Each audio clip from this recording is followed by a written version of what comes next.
challenges along the way? Where do you cite hydro? Where do you cite wind? Those are fair questions, but let's not allow the fear of taking those on get in the way of interfering with our goal of more renewables, more efficiency, because what we know is we're already seeing in Vermont, we're creating jobs, not just strengthening our environment, making it stronger. We're actually creating jobs. So what you're doing here today, and Paul, congratulations to you for that extraordinary report that shows practical and concrete steps that working together we can take to improve our environment, to reduce our carbon footprint. Those are the things that allow us to find common ground to work together. We have to do things differently. We have to think differently. We have to talk about the climate every time we talk about our economy. You know, I am struck by so many people on Capitol Hill are afraid or too stubborn to confront this challenge. Listen to the high-minded debates by some running for president. Do you think they're going to talk about climate change? Do you think they're going to talk about global warming? I mean, some of them sound like you have to convince them the globe is round. Talking about warming, I see one of these leaders throw snowballs in the Senate chamber to say, well, see, it's not warming. Ha.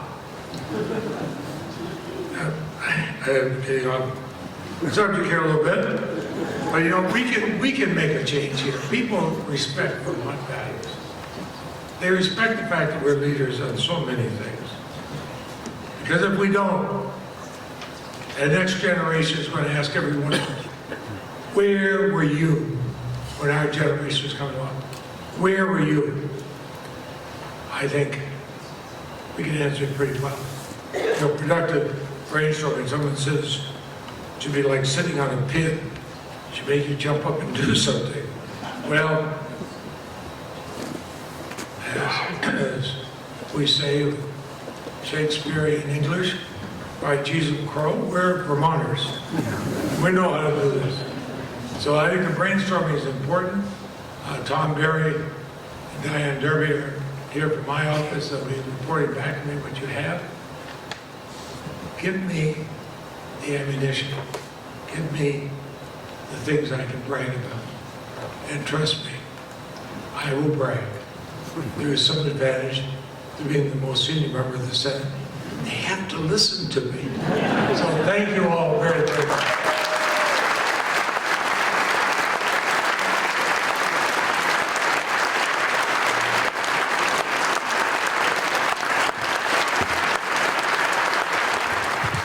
If you think about the legacy of fossil fuels, aside from the change to the weather, it's been one of concentration of wealth and power because of the very nature of the fossil fuels, where they sit, under whose feet. Not just distributed architecture physically, on roofs, on farms, all around the place, not the central station mode with the fire hose of electricity being shunted down towards the field and flooding it in a really dumb, inarticulate way, rather than a just-in-time supply meeting demand model. So we're going to fix that technologically, but we're going to make it more decentralized, meaning more locally owned than the concentration that was necessary for the capitalization of the central station power plants and grid that we've built historically.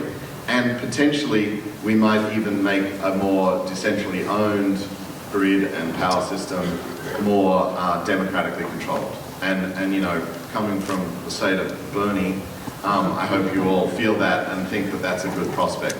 It takes work, it's a struggle, there's friction, we're up against enormous vested interests, we're still an insurgent group up against an incumbent technology set who have incredibly powerful vested interests behind them and a huge amount of wealth and power that they've accumulated through a century of that central station electricity and energy system, but we have everything else on our side. So that's what we've got to get right. And that's what we're going to do, because we have to for the kids that Rick's been taking care of. And this Vermont economy, the climate economy document that I read from last year's thing, I was really gratified, the last thing I'll say, to see how much focus you put on two areas that I don't think gets enough talk when we do this. It's sort of a technological discussion mostly around the world. You know, how do you switch out solar for coal or gas or whatever, and that's critical too. And we do a lot of that at CalCEF and CalCharge, the battery consortium that I also am privileged to lead. But it's as much a finance problem as it is a technological one. So the fact that you have a whole working group here today on clean energy finance collaboratives and different models of thinking about ownership and investment through that change and the energy transition is critical. And then to boot, seeing it as an entrepreneurial opportunity, and what Paul and others have already said about using this to attract the best and brightest. You know, this is an enormous build we're about to do, and our kids and young people coming up and old people that are shifting careers and want to do something better or different, they should be wanting to get into this work. That rewiring America and then wiring the world with clean energy is an exciting opportunity to create value, create careers, do all that sort of thing. And I spend a lot of time trying to work out how to support entrepreneurs to succeed and how to attract them into this space. And Vermont, as a lab for the nation, could become incredibly important in doing that. You know, the work that you've already done, you know, stands very tall in the country. As Mary mentioned, you're already number 2 or 3 in the per capita stakes on the jobs index. And I'll do a little bit on the jobs in a second about that. But you've got some giants of the scene here too. I think Dwayne Peterson's in the room. Big shout out to Suncommon. You know, there's not a lot of companies in this country that can claim to have taken something like 10% of the state to solar. And, you know, I think that's the stats on that one company. Certainly, you know, the fact that you've hit the net metering cap in many of the utility territories here is a tribute to all of you and all the work. But the main thing I wanted to point out is how fast we're going and growing. And people don't realize what a success solar has already been in the United States and around the world and how quickly it's coming to pass. It's an enormous amount of things that we have to put out there into the economy. Of roofs we have to stick solar on, of ground mounts we have to install, of businesses we have to build to do that. And just to go to the jobs work that we do at the Solar Foundation, where Mary and I sit on the board, we do a head count every year of how many people do that work. So this is a census. The methodology is not like one of these induced labor projections that the oil and gas guys did for Dakota, where they were sort of counting the strippers and prostitutes as well as the rig operators and all the rest of it. This is actually who's working in the solar industry. And every year, out of the Great Recession, since 2008, it's grown by 10 to 20,000 people, 10 to 20% and more. Over the last year, since the job census in 2014, we added another 30,000 workers. We're now over 200,000 employees in the solar industry. Why is that amazing? A couple of reasons. One is what President Obama said in the State of the Union. That's more people than work in coal mining in America. Actually, just the occupation of solar installing is more than work in coal mining. So of the value chain of solar, there's probably many other roles, upstream in sales and finance and marketing, in manufacturing and manufacturing the component parts, and then downstream in the operation of maintenance. But there's more solar installers than coal miners in America. What's amazing about the new number for this year and what's happened in the last year on the oil and gas side of the country is that they have shared jobs. Month on month, thousands and tens of thousands of people have left the oil and gas sector. And so we now employ more people in the solar industry than the oil and gas extraction business in America. Just think about that for a second. We are at less than 2% of electricity supplied in America. Less than 2%. A bit more than 1 probably by now. The coal industry, that which we all think is the giant in the space, right? And it is still a third of electricity supply, 33% or so, employs fewer humans than the solar industry. The oil and gas industry, the Saudi America that has been much hyped over the last several years, employs fewer people than the solar industry, which is this tiny little peanut producing 1 to 2% of electricity used. That is why we win. We create jobs, 3 to 7 times more jobs per kilowatt hour, per unit of energy, per dollar spent, whatever you want to measure. They are a capital intensive infrastructure. Ours is a labor intensive infrastructure. We are going to be 10%. We're going to be 20%. By law in California, we're going to be 50% of the electricity supply. soon enough. We will employ hundreds of thousands and millions of Americans in the solar economy and its ancillary supportive industries in storage and the modernization of the grid that's required to do it, and then the electrification of vehicles, which is going to be a necessary and obvious downstream impact. That is a good news story for America. That is what we need to remember. The other thing we need to remember is, exactly as I said, how fast we're growing. It's kind of weird, but people don't get how quickly it works. You know, it's like Hemingway said of going bankrupt. It's gradual and then all of a sudden. And we've been working at this. Stephen's been working on it longer than anyone. I've been working on it for 25 years. We've been doing this for decades. And we got to 1%. The rate of doubling is kind of every 2 to 3 years globally. 1% is only 7 doublings away from 100%. 1, 2, 4, 8, 16, 32, 64, you're done. I'm not saying that in 25 years we'll be 100% solar power, but I am saying in 25 years we will be significantly, probably the plurality of power in the system will be coming from solar direct from the source because of the rate of doubling, while every other source is either flatline or in decline. That exponentiality is hard to comprehend when we think linearly. That's how humans operate. But you had it in your lifetime. You lived it with telephony. There was this mainstream utility service that provided universal access called telephony, and it required a thing that was actually wired to the wall. You young people don't remember these, but phones used to have a funny little dial and wire, wiggly wire to the wall. How many people here have a landline? Okay. We're in Vermont. How many people here don't have a cell phone? Wow, we really are in Vermont. That's awesome. That is, I've done that gag in talks all across the country, and that's never happened to me. Congratulations. Still, I think the point stands. I believe the point stands that a mainframe infrastructure can be completely transformed in a lifetime, in less than a lifetime, in 15 years in fact. And the utilities don't see it coming, and the incumbents don't see it coming. But when you're on a cliff like this, you take over the world. The other good news, to my point about 3D energy, is that we can increasingly harness this to raise the lives of many people and lift up all boats, as it were. This is in California. As we progress the industry, fantastic stats just provided to me by both Solar and Cavallo Analytics, which show that this is no longer for the rich. It used to be that this was Malibu and Marin County in California, the coastal burbs where the wealthy people live, if you know California. Now it's the Inland Empire and Central Valley, because where it makes sense is where their electricity costs are really high. So it's just to point out that we are spreading the benefits to the broader community. We have to focus on that and make... And what I'm most excited about being a member of this council, which is to release all of these ideas into the wild with you folks today. And my hope is that you all take them and go out and live them. And this wonderful economy will bloom because the soil in which it's planted here in Vermont is so fertile with creative, energetic people. So our gift to you and our excitement, I think, is to say, take these ideas and take all your own ideas and just let them run free. And I bet we'll be really proud in a number of years about what Vermont has been able to do. Thanks.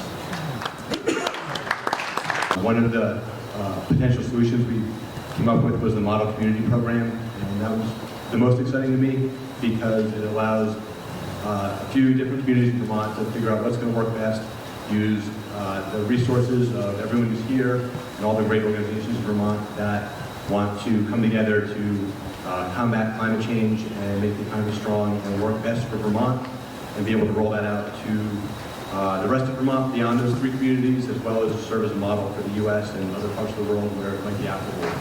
Thank you. And sort of like this decentralized, democratized economy that we're going to be able to achieve through decentralized and democratized energy. And just as electric utilities used to be served, and still are in many places, by these central plants, our economy used to be served by these central factories. And this opportunity with this climate change economy is actually to break up that model, and through these small distributed generation, thinking about it not just an electricity generation, but job creation generation, economic generation. But I'm really impressed with how much emphasis we gave on the next generation. Action item number 2 about creating a climate economy network is something that I'm particularly very excited about, and something that the Sustainable Jobs Fund is going to take a serious look at figuring out how we can be helpful to the development of that initiative. Because what we have found through our work with Farm to Plate and the Working Lands Enterprise Fund that's housed at the Agency of Agriculture, the building and nurturing of networks and organizations of organizations and people are really key to our 21st century economic development. It's really about networks. We've seen this in ecosystems. We see this in the way that soil is structured. We see this in the way that food gets from fields to our home. It is an interlocking web of activity. And so we need to be building our economy to really better mimic the way that nature really actually works. And the Climate Economy Council really dealt with the complexities that are inherent in systems and networks. We were dealing with a whole series of issues all year long, and what we kept finding was we might be an expert on transportation issues, but we were bumping into housing issues, and we were bumping into water quality issues, and we were bumping into ag land use, because all of these systems are interconnected. And so we need to be learning how to think more like the ecosystems around us actually really work. And so I'm very excited about that, because the key here is that there's no singular approach. There is no singular administration. There is no one president, no one governor that is going to be able to solve the problems for us. It's really going to take all of us working together in a new way. And I'm excited to be part of that, and I hope you all are too. That we as Vermonters are not going to sit back and be victims of climate change. We are going to be proactive, actionable, looking forward, taking the bull by the horns, and figuring out solutions. 2, we are an innovative state, and we have lots of talent in the state and lots of collaborative networks and a collaborative ethic. So I feel like this initiative really is perfect for Vermont. And now John Erickson from the Ricketson School at UVM. Thanks, Chuck. It was a great pleasure to serve on this council. What struck me early on is just the acceptance that we're moving into a carbon-constrained world. And a little small state of Vermont can move into this world kind of by default or by design. And what was really exciting about being on this council with so many diverse perspectives is really each of us stepping out of our comfort zone and thinking about how do we do this by design? How do we do this in a way that shows leadership? How do we do this in a way that leads the rest of the 50 states and indeed leads the world? As an economist, as a university professor, I get the chance to talk all around the world. And I'm always struck by how much, especially in our country, but really around the world, people are looking to Vermont for leadership. They're looking to Vermont.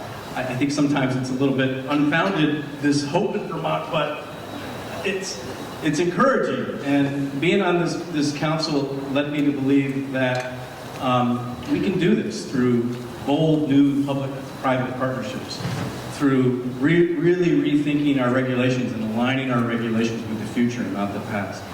By thinking about how to incentivize this tremendous opportunity to go to a more decentralized economic system, energy system, and ultimately a decentralized system that reduces our impact on the planet. So I've been part of other forums recently where the storyline was, there's nothing that a little tiny state like Vermont can do. Why bother? And it was really encouraging to be on a council that was saying, there's everything that a little tiny state like Vermont can do, and it's good for our economy, it's good for our ecology, and most importantly, it's good for our future. So thank you all, it was a great honor. advice or words do you have towards young adults about moving towards a sustainable future? Well, you're leading the way. I mean, young people are the ones that I think are the conscience of the environmental movement, and it's finding ways to use less energy, to insist that we move towards renewables, that we be much more efficient. So it's like walking the walk as well as talking the talk. And it really is the case, in my view, that younger people are to the climate change issue. My generation wasn't civil rights, so keep it up. That's my advice. Thank you so much. Thank you. Divestment of our pension funds from fossil fuels. I had an incredible argument with somebody who's fiduciary responsibility. You'd be shirking our responsibility to keep our pension funds strong. And I finally said to him, all right, so you're taking a calculation that if we get out of fossil fuels, there's a risk. And I'm saying, yeah, there's a risk anytime you're invested anywhere, you could lose some money. But there's also plenty of things we can invest in that are similarly risky. And in your calculation, and I haven't figured out exactly how to talk about this, so help me out. There's a calculation of where we are, there's money, there's time, and there's a return on investment. Should there be a column for climate change? Does this mean anything? Are we worried? What does it mean when we don't have food the way we have today because we can't ship tomatoes from California? Is there a column for that in your calculation? And what number does that have to be before you start to say, well, maybe the risk of doing nothing is a bigger risk than the idea of dropping fossil fuels? You cannot be a shareholder activist and stand up and say, I vote we shut down. That's not how shareholders work. That is what we need to do as possible. So on a lot of these fronts, we're trying to push the conversation. The Climate Caucus is coming together to elevate these issues. And it's great to have you here. And I just want to hear, we need your help. We badly need your voices. All of this subsidization, or whatever that word is, that is paying people, the developers, to do industrial wind and industrial solar, what is the cost to the state? We live here because this is an incredibly gorgeous place. And again, I get questions from my grandkids who say, what are we doing about what's happening? We will have to answer for this. And I say, instead of doing something that takes away from most people, why not do something that gives to people? So thank you for your leadership. Tomorrow I'm heading back to that great intellectual capital of the United States of America. And I think Mr. Cruz may not be there. He's out there campaigning somewhere. But you know what? Hang in there, because what you're doing is really important. What all of us are doing, wherever we are, we have to make a basic decision. We're going to be part of the solution or not. And the reason I keep plodding along in Washington is two things. Number one, it's great to represent Vermont, because Vermonters are always open and receptive and supportive if you're taking a concrete, practical step to move ahead. And secondly, because no matter how bad things are, each of us has to make a decision when we wake up. We're going to hang in, we're going to do our best, we're going to move ahead. We don't create the circumstances that we're in, we decide whether to take them on. And you're doing that, and I am very proud of the work that you're doing, and Paul Costello, the work that you've done. Carry on, and good luck with the tremendous conference. Thank you.